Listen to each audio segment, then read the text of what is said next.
Nalgonda court తీర్పుపై Pranay తండ్రి బాలస్వామి స్పందించారు. ఈ తీర్పుతో నేరస్తులకు కనువిప్పు కలగాలన్నారు. ప్రణయ్ హత్యతో తాము చాలా కోల్పోయామని, ఇలాంటి హత్యలు జరగడం విచారకరమని ఆవేదన వ్యక్తం చేశారు. ఈ తీర్పుతో పరువు హత్యలు ఆగిపోవాలని బాలస్వామి అన్నారు. ఏదైనా ఉంటే చర్చల ద్వారా సమస్యలు పరిష్కరించుకోవాలని చెప్పారు.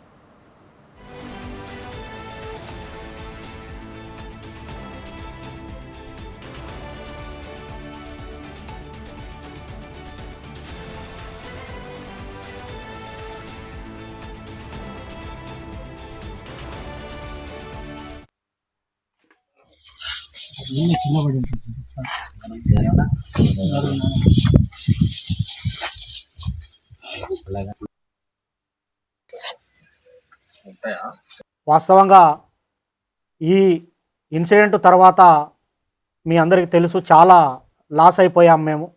ఇప్పుడు మాకు కొడుకు లేకుండా పోయాడు, అమృతకి భర్త లేకుండా, తర్వాత నా మనవనికి తండ్రి లేకుండా పోయాడు.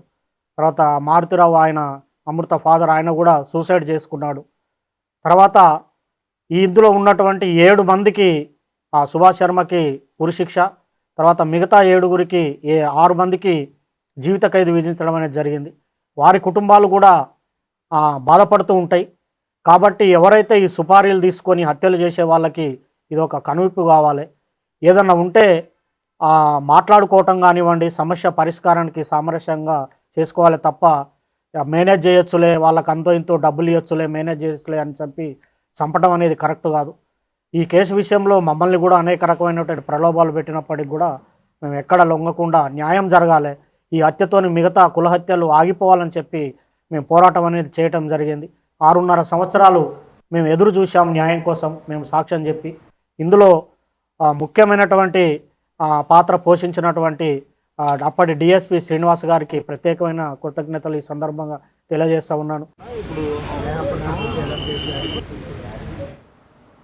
పోలీసులందరూ కలిసి సమీక్షగా పనిచేయడం వల్లే ప్రణయ్ హత్య కేసులో మంచి తీర్పు వచ్చిందని పోలీసులు అన్నారు. పరువు హత్యలు ఇకనైనా ఆగిపోవాలని కోరుకున్నారు.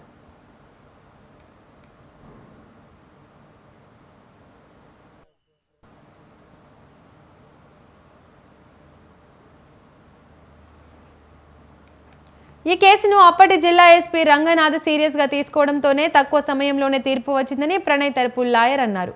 నిందితులకు హైకోర్టులో బెయిల్ రాకుండా పకడ్బందీ చర్యలు తీసుకున్నారని చెప్పారు. ఏటు తరపున ఫేక్ షూరిటీ సమర్పిస్తే దానిపై కూడా కేసు నమోదు చేసి నిందితుడు రిలీజ్ కాకుండా అడ్డుకోగలిగారని అన్నారు.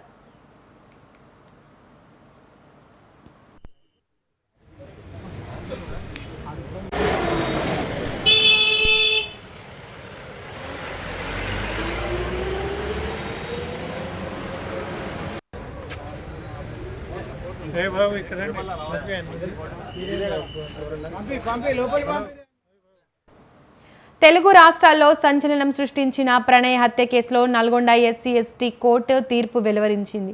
ఈ కేసులో ఏటుగా ఉన్న నిందితుడు సుభాష్ కుమార్ శర్మకు ఉరిశిక్ష విధించింది. మిగిలిన నిందితులకు జీవిత ఖైదు విధిస్తూ తీర్పు వెల్లడించింది. తన కుమార్తె అమృతను కులాంతర వివాహం చేసుకున్నాడనే నెపంతో మిర్యాలగూడకు చెందిన మారుతిరావు 2018 సెప్టెంబర్ 14న సుపారీ గ్యాంగ్తో ప్రణయ్ను హత్య చేయించాడు. కేసును ప్రతిష్టాత్మకంగా తీసుకున్న పోలీసు యంత్రాంగం విచారణ చేపట్టి 8 మందిని నిందితులుగా పేర్కొంటూ 2019లో ఛార్జిషీట్ దాఖలు చేశారు. సుమారు 5 ఏళ్లకు పైగా కోర్టులో విచారణ సాగగా ఇటీవల వాదనలు ముగిశాయి. తాజాగా నల్గొండ కోర్టు తుది తీర్పు వెలువరించింది.